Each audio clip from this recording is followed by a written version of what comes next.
Hoosier Surveyor podcast, brought to you by the Indiana Society of Professional Land Surveyors.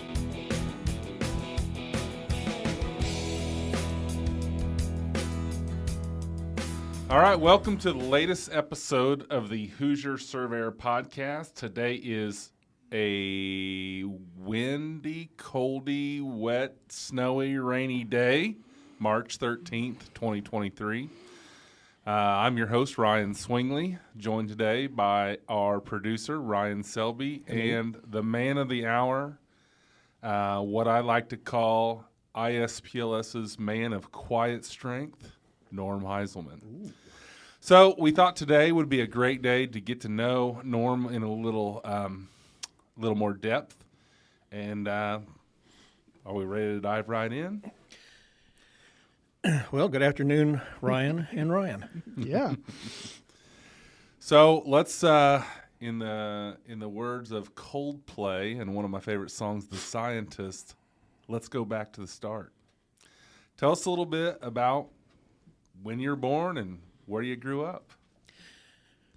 Well, I was actually born within a block of where I lived for the first 18 years of my life, which was in the 700 block of East New York Street, so right there at New York and College. Uh-huh. And I went to Clemens Vonnegut School No. 9 and then Tech High School. But growing up in that neighborhood was an experience. You had people who weren't doing too well, you know, and so there were some people who needed help with a lot of things, but there were a lot of things that went on in the neighborhood that I think was really good in life. I joined the Boy Scouts, and it was Troop 2, and it was on the church on the circle, and so I went there.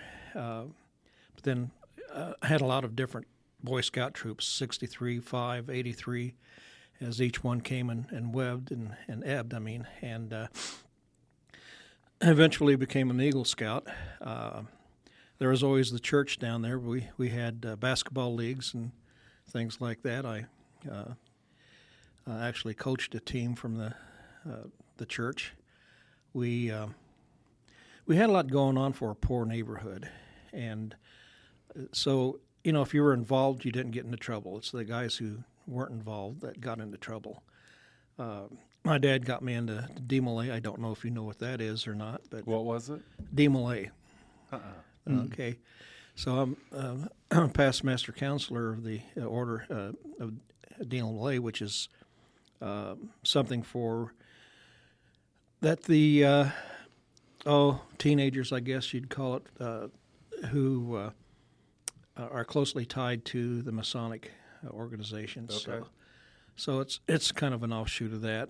They've got, for boys, it's called de Molay, which is named after Jacques de Molay, who was Knights Templar, who was burned at the stake for heresy in France. The girls have Job's daughters, and so you learn a lot of lessons there that are very important. Helps you be a better person. So I had a lot of positive influences back in those days. Now, when we say those days, give us a time frame. When were you born? Okay. Come on, we really want to know how old you are. We can get carbon dating here if we need to. Yeah. I was born in the first half of the last century. Okay. Actually, January of 1949. So those were some good times. I think when I look at that, you know, being raised in that neighborhood, I was an inquisitive kid, and I always wanted to read about history. I checked out every book they had on Greek mythology, all the history books. I was a constant reader, and you'd get downtown, and there were a lot of things there that were just mesmerizing for a young kid, because downtown in those days was the center of everything in Indianapolis. Mm-hmm. You didn't have the outside malls and things like that. So you'd go downtown on Christmas, and there'd be exhibits and all the windows. They'd have mechanical devices and trains and all those things. But kind of what you might think of like Christmas Story when they went downtown to the shopping areas. Yeah. Yeah, and but there were things that occurred in that neighborhood that, in a way, when I look back on it, it was very helpful to me once I became a land surveyor, because in the early 70s and 70s we used to do a lot of boundary surveys downtown, because during the 60s, Indianapolis, the downtown area became much like a donut, because they had Eastgate Mall opening up, and there was Devonton Shopping Center, Greenwood Shopping Mall. There were a lot of malls opening up, so people started gravitating away from Indianapolis, and it was really deserted. So as a kid, downtown Indianapolis was my playground, and we only had one rule, and that was be home whenever the streetlights came on. So there were a lot of theaters. There was the Keith, the Lowe's, the Indiana, the Rodeo. There was a YMCA downtown. But what helped me prepare for that is whenever I thought back about playing games downtown, or just riding the bicycle to get back home. If it started raining, there were ways you could take to get home and never get wet. You could hide underneath the marquees of these theaters. You could go down certain alleys where the buildings were cantilevered over the alley, or they had things attached to them, and then you'd look up, and then there'd be fire escapes. And my favorite thing, whenever we'd play what we called slips or hide and go seek, something like that, was I'd get up on one of those fire escapes, and they'd walk underneath me and never see me. Other things that just fascinated me was there were places where there would be glass blocks in the sidewalk, and sometimes they'd be lit from underneath. Or there would be a pair of steel doors in the middle of the sidewalk, which didn't seem to have any function, except ever so often a truck would pull up, and then this elevator would rise up out of the sidewalk, and it'd just open that up, and then they'd load their stuff on and take it down again. Mm-hmm. So how does that equate to surveying? Well, when we started doing a lot of surveys downtown Indianapolis, that made me think, okay, what's going on here? Well, I saw that lift or that elevator come up. They had a basement that's underneath the sidewalk. So if you're surveying in downtown Indianapolis, you have to realize that almost every one of them had a basement that came out underneath the sidewalk. So is that an encroachment? I don't know, but I have to report it when I'm doing that kind of thing. Mm-hmm. If you're walking down an alley and you see fire escapes on the side of a building overhanging the alley, you've got to know about that. So, things like that. I would see where alleys would come off of streets, there would be a row of granite slabs on end, like the old sidewalk curbing, and they'd be back off of there. And then some of the streets actually had it at intersections. And I come to find out that those were a better indicator of where right-of-ways were rather than splitting streets or that kind of thing. Of course, everything like that's rapidly disappearing. But the thing is just growing up in that neighborhood, seeing those things gave me another insight on surveying. I think it made me a better surveyor. So, continuing on for that, I said I went to Tech High School. I did not grow up wanting to be a land surveyor. What were you studying, and what was your subject matter that you really gravitated to in school? Well, in high school, my majors were electricity, English and German. But that electricity class, I did everything from wiring mock houses to rewiring motors, diagnosing problems with motors, and that sort of thing. Whenever it came time for me to go to college, I first went in, like a lot of young people in those days, you wanted to save the world. What have I got to do for humanity? So I took psychology and sociology as my first choice. And then after that first year, it was kind of like, this doesn't feel right. I don't want to do this. So then I switched to mechanical engineering. And where were you going to college at? Purdue. Okay, so this would have been, right, mid-'60s? Yeah, about so 60s. Right in the height of Vietnam War? Yeah, yep. So after a year of that, I said, that don't feel right either. I have no idea what I want to do, no idea what I want to be. So most of my friends were in the service. I was probably one or two people that even went to college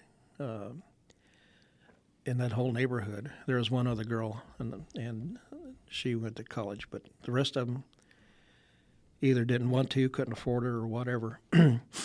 But after that, I said, I got to do something. So I joined the Marine Corps, which I don't know if that was a smart thing to do, but I did. What year was that? That would have been 1969. Okay, that's a bold move in 1969 to just say I'm going to join the military. Well, And so you went to college for 2 years? Yep.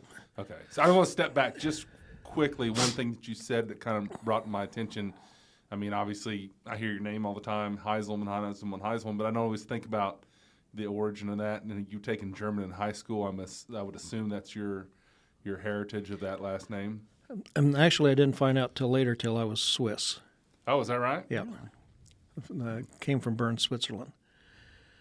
But everybody thought, we're German. Sure. I had an aunt who'd often say, we're slop bucket German, whatever that is. But yeah, so I joined the Marines, and I had no idea what job they were going to give me.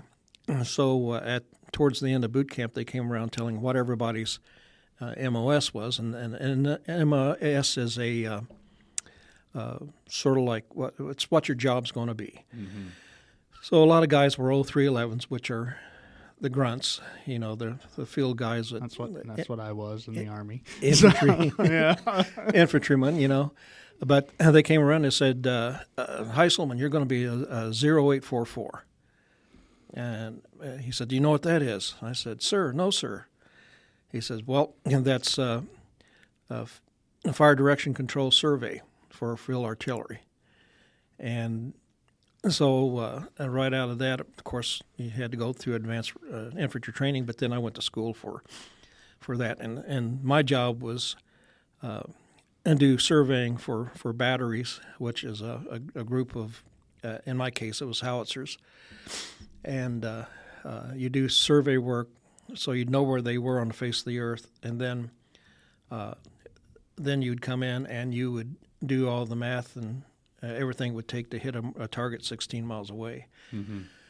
So where did you go to basic in your AI or your advanced training at? Well, started boot camp at I was a Hollywood Marine, is what they call them. Okay. So it was San Diego. And for the infantry training, I was Camp Pendleton. Mm-hmm. So all those schools were at Camp Pendleton, and then so I never was put in harm's way, and I think the reason why, and this is pure speculation, but they told me that I'd qualified for Officers Candidate School, and I said, let me see what the Marine Corps is like before I do that. And so I took the enlisted man's route, and now I was for the Marines. This is good, but I was promoted 4 times within 20 months. So I did well in the Marine Corps, but How many years were you in? I was only in 2. Really? Yeah, Wow. but, they had a glut of my MOS, and they said, "You want out?" And I said, "Yeah." So you ended as a sergeant, or what was your rank when you It got was corporal, corporal? E4. Okay. But once I got out, I had this vision of buying a motorcycle, collecting unemployment, and touring the country. So How far did you get?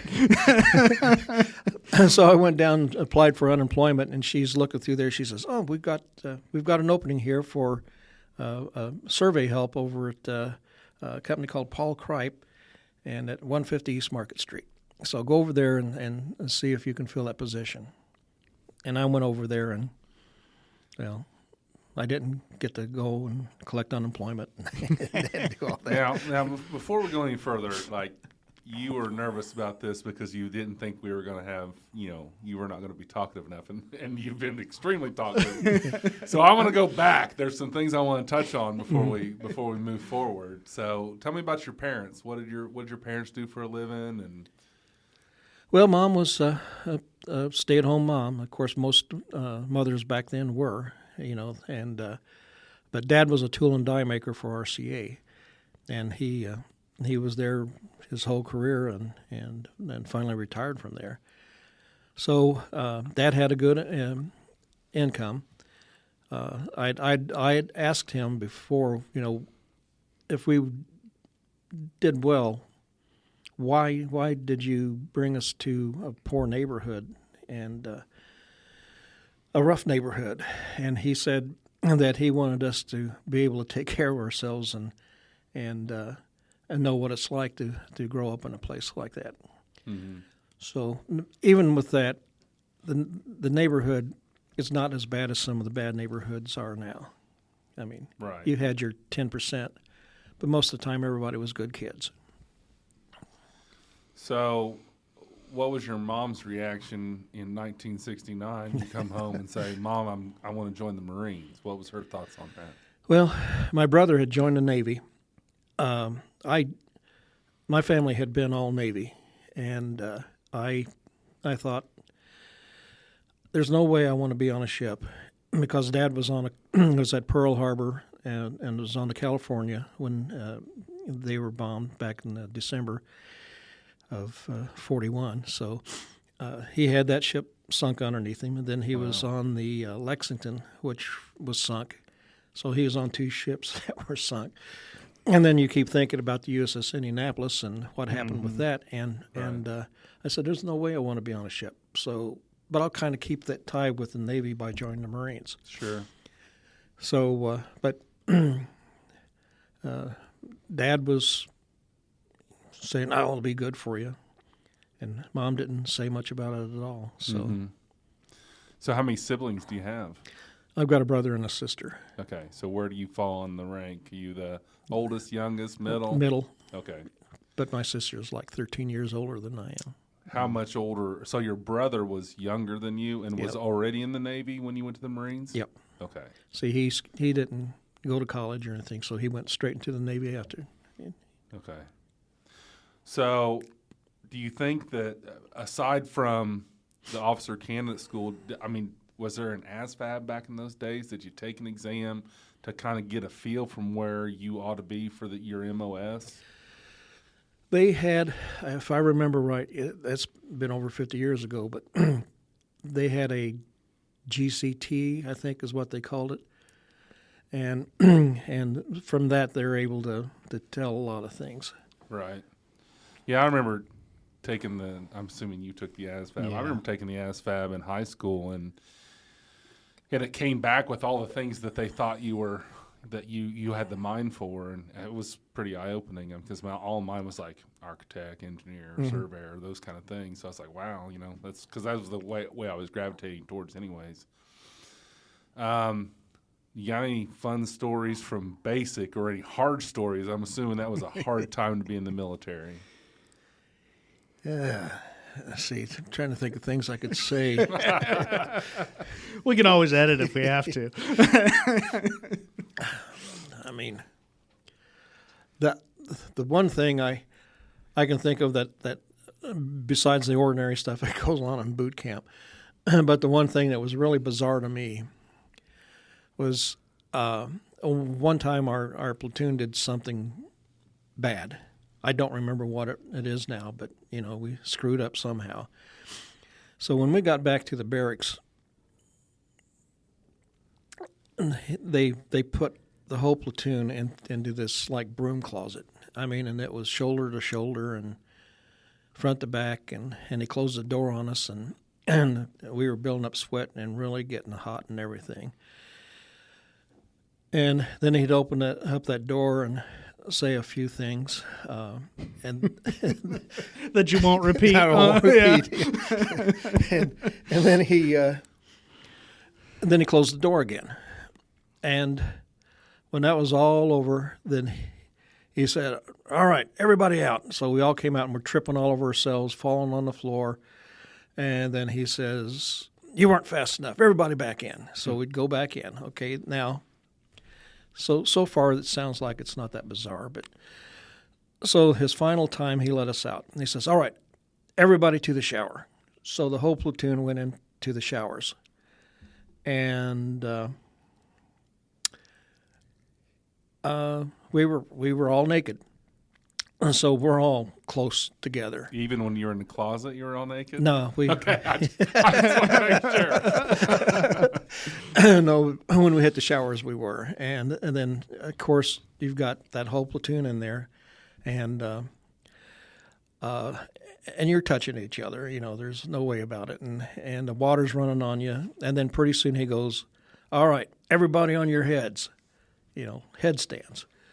You can't do that and everything, but it's a method of just, getting you to do things. I guess it's you're doing things as a group, and so one person screws up, you affect the whole platoon. So, was this because I kind of, while you're painting this picture, I'm kind of thinking back to the movie Full Metal Jacket, right? Which I think would have been set in like 1964. It was the early phase of Vietnam, because I remember Joker in the beginning of the movie was carrying a M14 instead of an M16, where they transitioned, because at that time, they were striking people in basic training. The drill sergeant were striking people. Was this a transitional time, you think, to going from striking to more of a hazing scenario? No. They were still striking back in those days. I was issued an M14. Okay. Even then, until I went to Westpac, then we got M16s. Okay. So they were still hitting people in basic. They were putting them back in line, let's say. Yeah. Okay. So I'm assuming this was an intermingling of draftees and people who'd volunteered. Yeah. Yeah. So those attitudes had to be. Well, there was a lot of guys different, in there right? that they were given a choice, jail or the Marines. Sure. And they thought taking the Marine route would be easier. Mm-hmm. And once they got in there, it's kind of like, I should have went to jail. Really. So that's a long. How long is Marine Basic? It's a little bit longer than the Army, right? Well, at that time, they were pushing people through pretty quick. So your basic training was eight weeks. Then you went into 4 weeks of advanced infantry training. Mm-hmm. And then if you had a school to go to, then you went to that, and it depended on what you were doing is how long that school lasted. And that was one of the things that the Marine Corps constantly were having me do. They'd keep sending me to different schools. And I think what they were doing was trying to convince me that I ought to still apply for OCS, because they sent me to Fort Sill, Oklahoma, which is an Army base, to take advanced surveying courses. And so I went to that one. Then there was meteorological schools and all kinds of things. So I would, about a third of my time in the Marines was spent in schools. And and they never put me in harm's way, which I'm thankful for.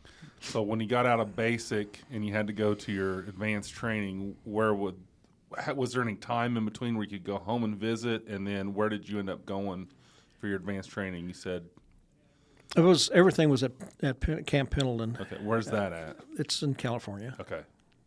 So it's I'm not a military history guy, so I don't know where all the bases are. yeah, it's a little north of San Diego. Okay. But and it's really hilly, and I consider it to be barren. They've got trees, but I don't think they're trees. Large bushes. So tell us a little bit about what you learned there. So you got, I'm assuming, a lot of celestial observations to Yeah, figure we did. out where you are in the world, and then, talk a little bit about that training. I mean, that's I'm sure a lot of our listeners will be very interested to hear what, surveying for, artillery would be like. I mean, it's I'm assuming there's no control. I'm assuming you have no control to go off of for the most part. Well, in schools, you can run traverses like you would here, from known points. So you got traversing. You've got to do the math to figure out where you're at. Now, since it's in combination with field artillery with a battery, then that battery has to be oriented to something, so that if your target's due north and your guns are pointed due east, they have to be oriented in a certain way. And they had what's called an orienting line, and then you'd turn off of that for your azimuth of fire. And in the school, to help you remember that, they'd say, take the fire out of the old lady, which was orienting line. So you didn't mess up. You had little sayings like that. But they taught us everything. A lot of things I don't use here, but we had to know it all. Wherever you were going to be on the world, you had to know how to do things, and it's like sliding grids up in Alaska or something like that. It's a lot different, but I had the basics, what I'd consider to be the basics for turning angles, doing math, figuring coordinates, and that sort of thing. What kind of instrument were you using? We had, I think it was a T-16. There's aiming circles, which are a lot like a theodolite. They showed us some other things that we never used, like azimuth gyros. We had FADAC, which was a computer-operated system. We didn't use that, only in school. And we had EDM, actually, which was there were telerometers, which had big disc on the front. It was like a big box with a disc on it on the front, and it would measure distances, quite a long distance, using radio waves, if I remember right. So we had that, but once you got out of school, then everything was, if you were doing the ordinary stuff stateside, you'd double tape everything, and you had big field crews. Overseas, it gets a little bit different. It's kind of like looking at a map and saying we're on this hill, so there's a hill over there that we recognize, and that's what we're going to use to orient ourselves, because you don't have time. And then, besides that, the practical thing is if a sniper sees you out there measuring things around, they know what you're doing. So you don't want to do that either.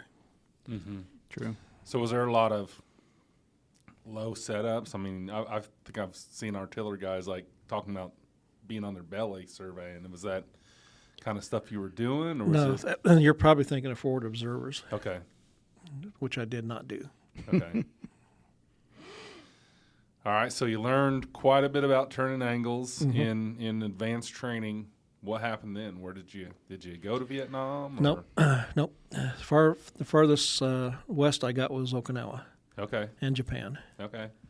So, like I said, they never put me in harm's way. It's pretty good.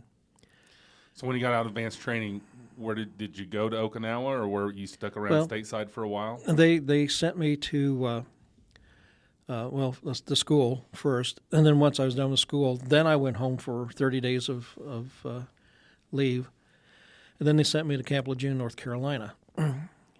Which did you drink the water? Yes, I did. Probably can't say. Are you part of the class action lawsuit? I've been wanting to find that out, but I'm not sure I'd be able to be part of that because it's. I think you have to develop some sort of cancer, I see. and I. What I is haven't. does anyone know the backstory on the Camp Lejeune water scenario? I don't know. I have a feeling it had to do probably, and I'm could be completely wrong, but you got a lot of uniforms that have to be washed, and so I'm thinking maybe it had to do something with the laundry, putting all that cleaning solutions into the ground and into the water table. But like I said, I could be completely wrong. That's the only thing I could think of that could contaminate it, besides the fact that you've got motor T, which is motor transport, and you've got all these vehicles out on asphalt parking lots, and they're leaking. And it's like the personnel carrier that I had was from the Korean War, so it was. I had to get that running. So it's things like that. Mm-hmm. So how long were you at Camp Lejeune? Well, probably from March to probably May. Then they sent me to Fort Sill, Oklahoma, and I was there for 3 months.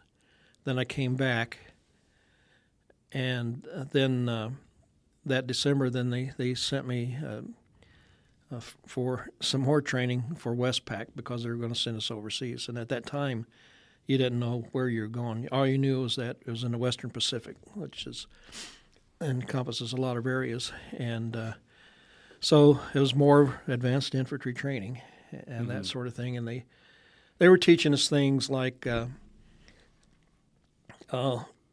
if Charlie jumped out of these spider holes, they jump up, take a shot, and disappear. So they were trying to get us acclimated to that. I don't know how well it did or anything, but it was one of the trainings they had. And we started out with BB guns, and we had to shoot these little 3-inch targets without aiming.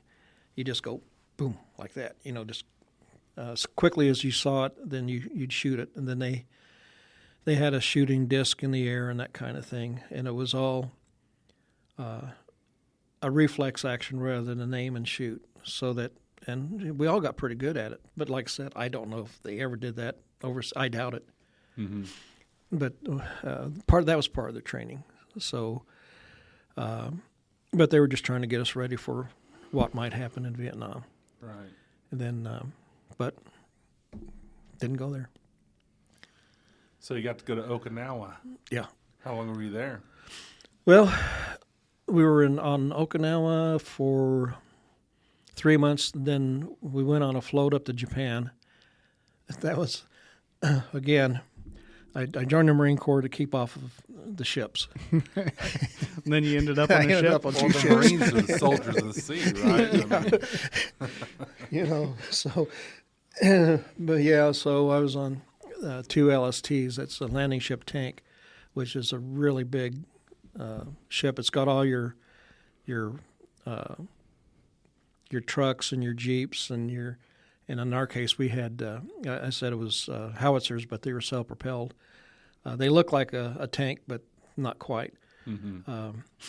So all that stuff was on there, and we went up to Japan, and then I spent 4 months in Japan on Fuji, blowing up their sacred mountain, and but then that was over. The thing that was bad about going back to Okinawa was that all the Navy guys were in town with all the Marines, and they got in a fight in some bar, and some sailor was stabbed. Oh. And it just so happened that he was off the LST that we were going back on. So there were some rough seas because there had been a typhoon go through.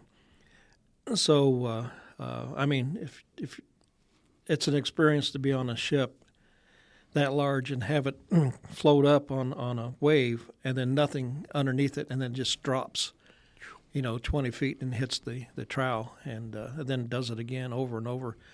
But the captain of the ship, because one of our corpsmen told me that the captain was doing it deliberately to punish the Marines, was Right. that he ran the ship at an angle to that so that not only were you getting that up and down, but you were getting wobbled side to side, Oh. and you didn't want to be on the bottom bunk. So, it's that was an experience there, that rough water and what we were going through.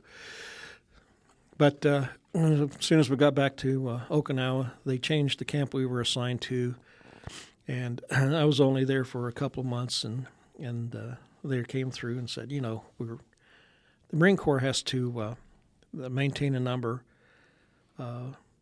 and I'd heard they really don't want you to stay.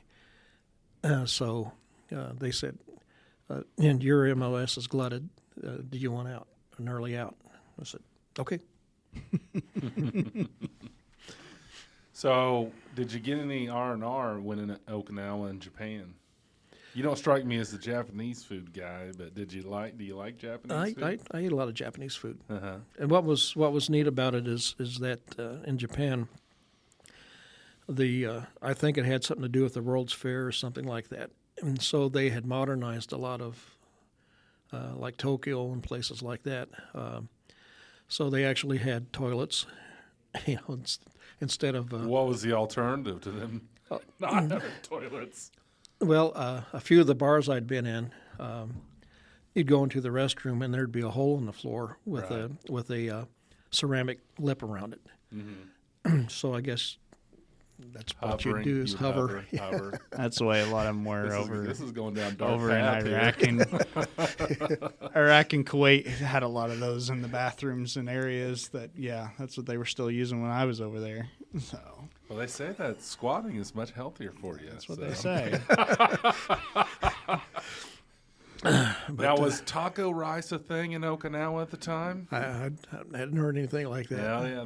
Have you ever heard of taco rice? No. I don't know what it is about Okinawa, but they kind of make a taco dish for American soldiers that I've always heard about. So I thought may have came at a later time. But. It may have. It's like a lot of things. There was a little village outside the gates, and we called it Kinsan, or Kinville. And I talked to another Marine who is probably in his 20s, and we were talking about Okinawa, and they call it Kin Town. So, through those decades, the way they'd called a place by a different number. Mm-hmm. But everybody knew where Kadena was, and everybody knew where Sakahachi Alley was, and don't ask me about that. What are those things? That sounds like a place we need to know about. That's a place you don't want to know about. But so some things never change. Yeah. So you're married. Yep. Kids? Yep. I got a wife name's Roxana, and we got 2 boys, 2 girls. Okay. Sam, the oldest one, was a career Marine. He was in it for 22 years, and he'd been in Desert Shield, Desert Storm. Since he worked in intelligence, they had him on Djibouti, which is in Africa. It's on the Horn of Africa, but he would collect intelligence and go in country from time to time, and so he went there 4 times in country, and so once he got out of the Marines, he joins this outfit that collects intelligence. Somehow is involved with that. So they sent him in country twice after that as a civilian, and he said, that's enough. He's tempting fate, and Right.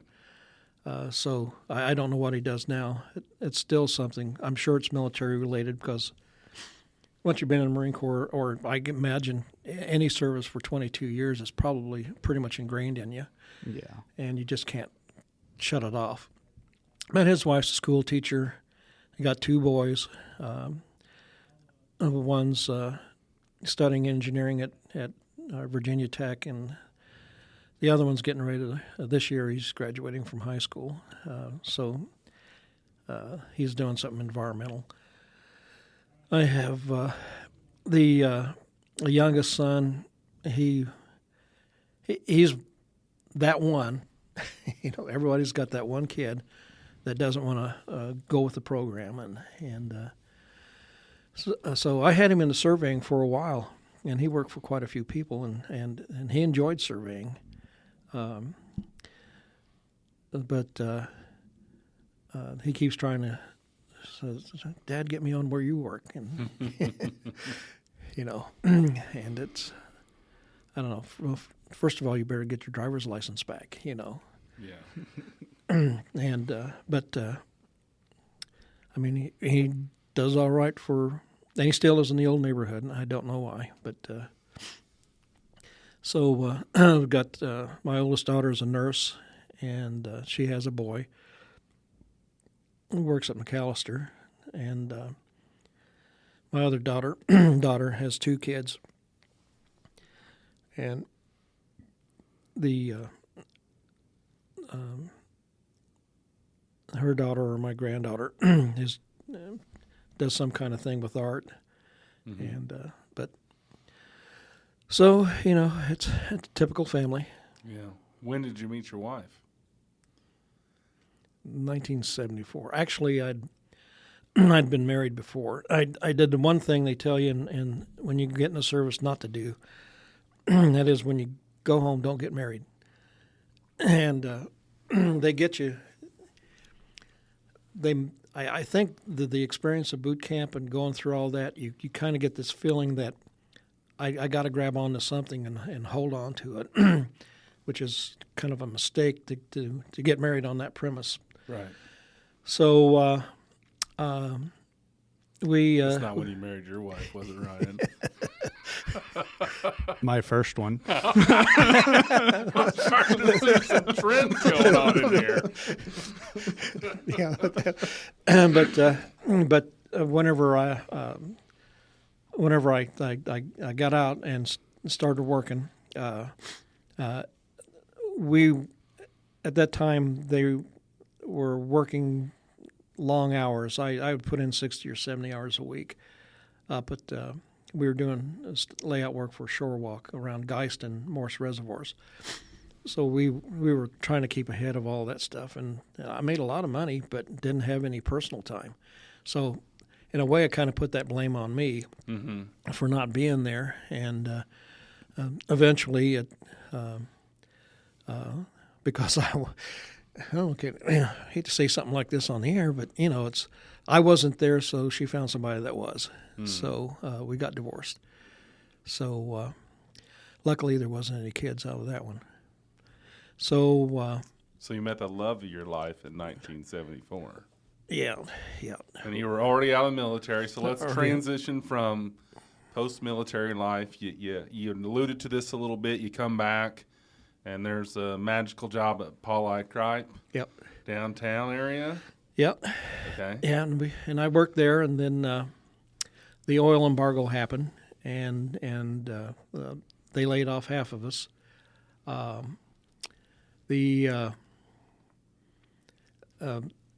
About 3 weeks later, they said you can come on back, and I did. Rick Miller didn't. Terry Miller didn't. There's a lot of the guys didn't because of the way it happened. It was just stone cold layoff, but that never set well with me. And because what I did later on was, when you're working construction, you've got, at least back then, it's probably the same now, is these guys are always coming up to you, hey, you want to come to work for us? And I'd always turn them down. There's nothing you could do to pull me away. The contractor, was trying to hire you. So it was Towsley Bixler was working. I was working on the area around Crooked Stick Golf Course, and the contractor kept asking me if I wanted to come to work for him. And then one day I was out there, and I kept thinking, I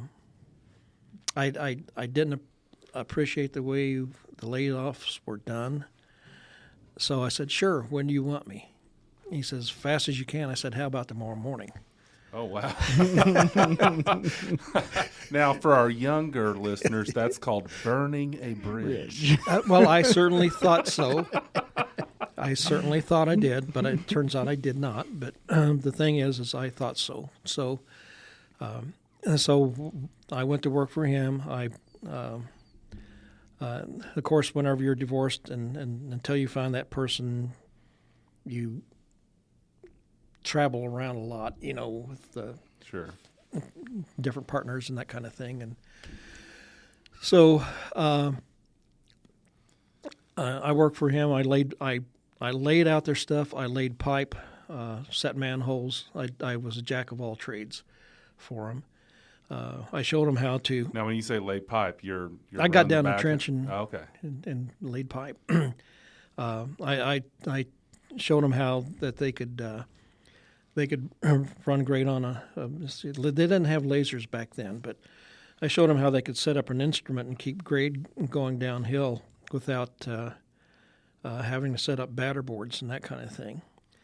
And for the people who don't know what batter boards are, is that when we put out stakes for a sewer, we'd set a stake about every 33 feet and grade it. and it was online. It was 15, 20-foot offset, and all the stakes were that way. And what the contractor would come by, and he'd drive a 2x4 into the ground, and then affix another 2x4 in the form of a cross at a certain elevation above the stake. And if we said it was cut 8.5 feet, he'd fix it so that level cross arm would be a 1.5 feet, 2.5 feet, or something like that. And what they would do is they'd do that at every stake, and then they'd run a string line on the outside edge of the horizontal 2x4, and then a string line on the other end of the horizontal 2x4. So whenever they were running grade, they knew that if you got down and looked across those two strings, and you read that pole, because they had like a level rod out in the ditch.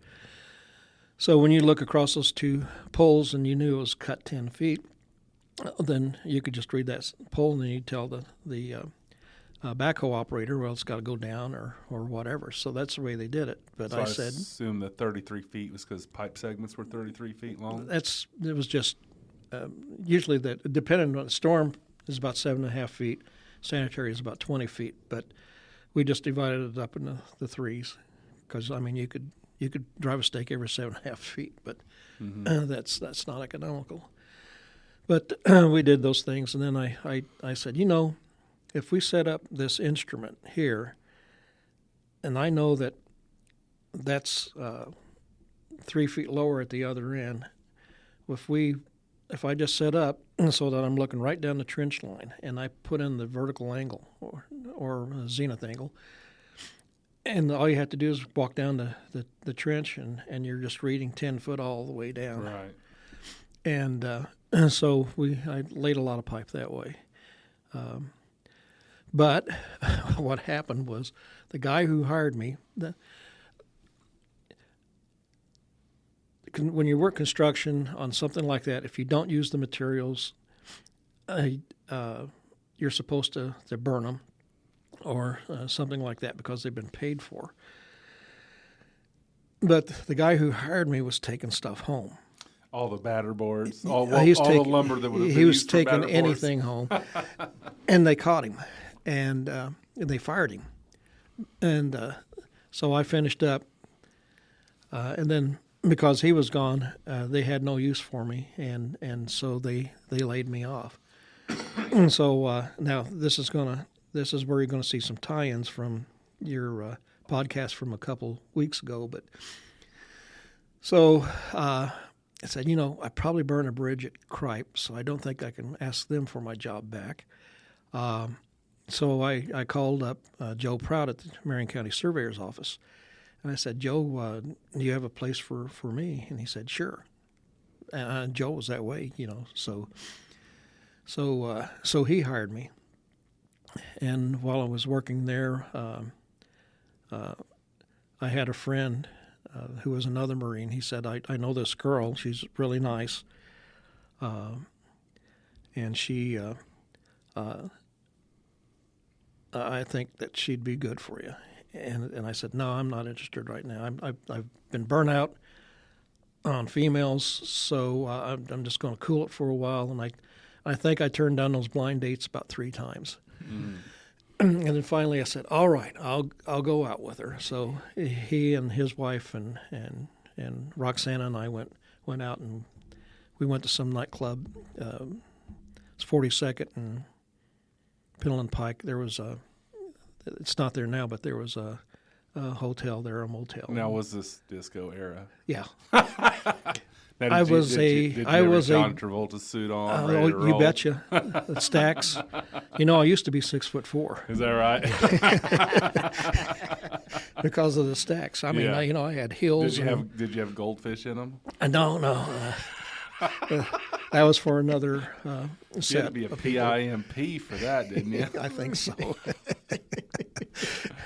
But no, I had the leisure suit and the vest and the collar that was hanging out over the sides and stuff like that. What year was this? It was in the middle to the late 70s. Okay. And so we took disco lessons too. So I was a disco duck. That's okay. I was good at it too, buddy. Hustle. Now, what Lauderdale year did hustle. Saturday Night Fever come out? It's probably about that time. Okay. But we started doing that, and now here's the kicker.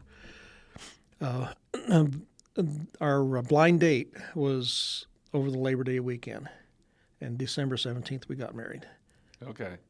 So Pretty quick turnaround. it was, but we both knew what we wanted, and we knew we'd found. So we've been married ever since. Uh-huh. So that was 1976. Okay. And so you're working at Marion County Surveyor's office. Yeah. Get married. Yep. Where's the honeymoon? Did you have a honeymoon? Didn't have a honeymoon because No. I was working. Just right back to work. Yep. So December, though, would have been somewhat of a slow time. Yeah, it was. But, not to take it off topic, but I can remember, when I entered the surveying profession, in the late 90s, if you took a vacation in the summertime, you'd come back, you wouldn't have a job. I mean, that was just the way it was, so the idea of not taking a honeymoon and going straight back to work, may be foreign to some people, but there was a time when, work came first. Well, the thing is you knew it was almost like clockwork that you were going to get laid off in the winter sometime. Mm-hmm. So you need to get the hours. So you got your hours in. Back then, a lot of companies did, and it's probably considered illegal now, but what a lot of companies did back then was they'd let you, if you wanted to, you could bank your overtime. And in other words, the company would hold it for you. And then whenever it came time to be laid off, then they would start releasing that money. Yeah. While you're also still drawing. I'm not. You're not going to say. Not going to incriminate anybody. We're not going to incriminate anybody here. Or we need names and companies. By the way, that's HOSEL. So okay, so 1976, Yep. You get married, and then what was it? 1979, a big, tall, lanky guy comes walking in. Gary Kent. So you were still working. Actually, Gary had started working there about that time. Yeah. Okay. And so Gary come in, but actually Gary and I had crossed paths before that. Okay. There was a party chief who worked for Cripe, and he was let go. So he had. He was doing construction layout because that's we did a lot of construction layout in those days. We still do, I guess. But he needed help, so I would moonlight with him on the weekends or something like that. And so one of those weekends, he brings this kid in who's still in school, and So he put me with this kid, and we went out and did some construction layout. I at that time I couldn't remember his name or anything like that, but I found out later it was Gary Kent. Mm-hmm. And can you, next time you see him at the convention, can you say, "Hey kid," to him over there? "Hey, you kid, get over here." But I don't think he probably remembered me Remember, too much. he emphasized "kid" a couple times. Like, this kid. I just think it's funny to refer to Gary as this kid, you know? Like, but he I don't think he remembered me either. But I know the one incident that he'll remember it very well. The guy's name that we were working for was Robbie Dalton, who he was 82nd Airborne. So you had this airborne guy with this Marine veteran with this young kid, and I was quite a bit wilder then. I was a field guy for sure. Mm-hmm. Now, what does that mean? Let's define wild and field guy real quick. I don't drink anymore. But you did plenty back then. I did plenty back then. Okay, all right. I could tell you some stories about that too. But he drove this old green van. So we're going to this job site, and this van starts to run out of gas. So Robbie starts driving back and forth on the interstate. He's trying to get the gasoline to go from one side of the tank to the other. And and the state trooper saw him doing this, so he pulls us over. And Robbie jumps out of the truck and goes back yelling at the trooper for pulling us over, because you got to understand Robbie's dead now, so I could probably say a lot of things, but he did a lot of wild stuff. I mean, just talking about Robbie could take a whole lot of time, but I know that probably is ingrained in Gary's mind. Mm-hmm. That incident. Having to work with us, and I heard him say something about a dirty truck, or dirty van, and that was Robbie, and then having to be around us. And then that incident. So I'm sure he remembers that. Did he get out of the ticket, or what happened with the cop? I jumping out of the van today gets you shot. Yeah. Things were a whole lot different back then. Sure. But working with him was wild. But so anyway, that's actually where Gary and I had our first blush, and that was probably a year or two before he came to work at the county surveyor's office. How many years were you at the county surveyor's office? I worked there for about 2 years, and then they were starting up a surveying part for the Department of Public Works, especially in storm drainage. They wanted their own surveyors, so they told me that what I'd be doing is I'd be out in the field. I'd be surveying city property and doing topography and finding out where all the problems were, if people were having problems with drainage or something. I'd go out and do work on that. So they said, okay, what do you need? So this is the start of the separation between, the county surveyor's role of drainage and moving that over to. It probably didn't happen too much longer after that. And where did the drainage went to? Just Department of Public Works, yeah. Right? Okay. Mm-hmm. So they asked me what I wanted, and I was telling them, well, I need a pickup truck, and it's 4-wheel drive. Probably have a brush guard on the front of it, would probably be pretty good. I need this instrument and that instrument, and because they were telling me we got a $1 million budget for doing this, and now this is in the 70s, so $1 million was quite a bit of money. So I said, okay, well, I'll come to work for you. So they made me assistant of operations for storm drainage. And then what they really had me doing after that was approving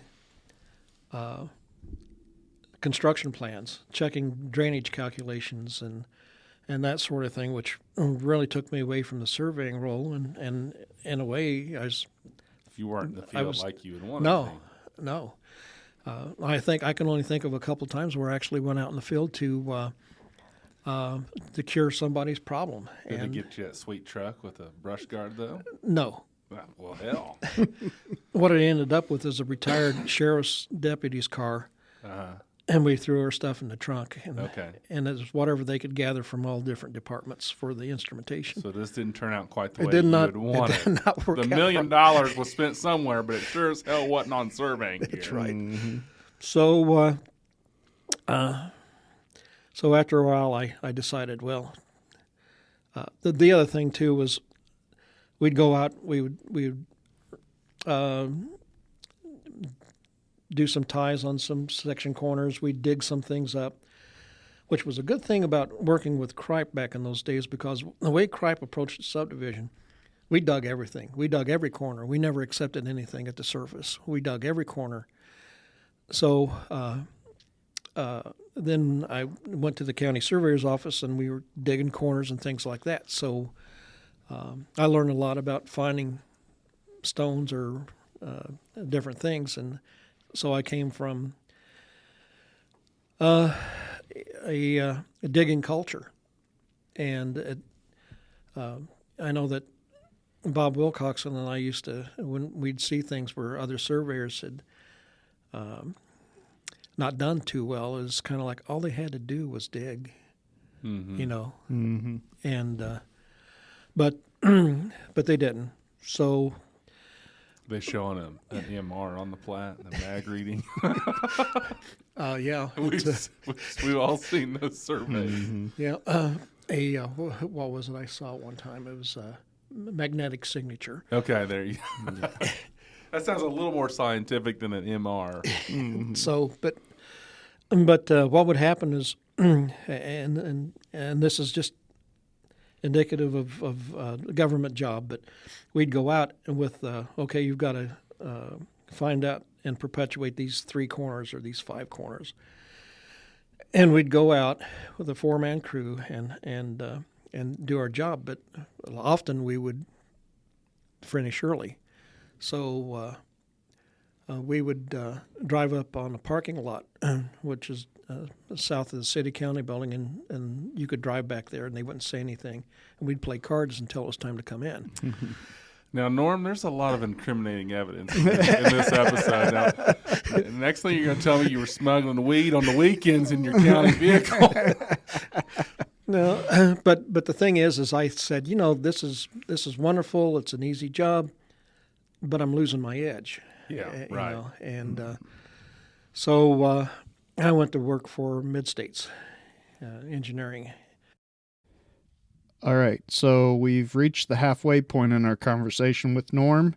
So we're going to take a break here and pick it back up in the next episode. So for all of our listeners out there, I hope you're having a great National Surveyors Week, and we'll catch you on the next episode. Thank you for listening to the Hoosier Surveyor podcast, brought to you by the Indiana Society of Professional Land Surveyors. For more information about the society, please visit ispls.org, or if you are new to the profession, you can find helpful resources at futureindianasurveyor.com.